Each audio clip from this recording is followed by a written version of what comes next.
Oh, how funny.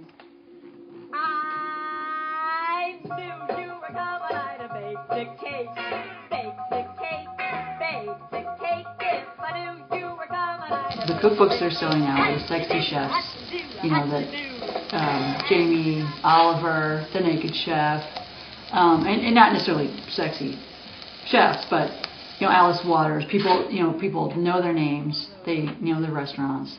Like, well, we don't really have that so much. I mean, maybe in the resort areas.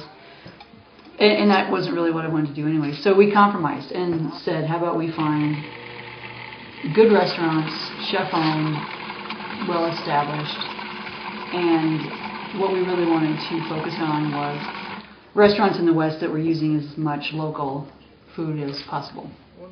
Working with the chefs was they would be talking to us over the phone, stirring something, and 2 pounds of this and 3 pounds of that, and so we would have to cut it down to go in, and that was where a lot of the time I did a lot of that. Chase and I divided most of the things. She did most of the writing. I did most of the recipe work.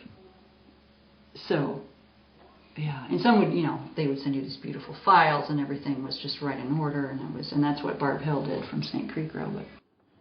That's what people always say, oh, you're such a great cook. It's like, no, I just follow a recipe. I mean, this one is actually pretty easy, the salmon cakes. So, but some of them have a lot of steps too. There's a chilled cherry soup, which sounds kind of bizarre, but that's one of them that I tested. And you have to make a fruit stock like you would a chicken stock. And so there's a lot of steps, but it's unbelievable. And this is, it's a cookbook, but it's also, it's kind of an armchair cookbook, I think, too. It's a travel book, for people who like the West or want to come to the West or have been to the West. I think it'll be kind of a souvenir book from restaurants. We'll sell it, too. I think some people look at it and think, wow, this is really cool. We see these beautiful plates of food that we've seen at these nice restaurants, and now we can make this at home.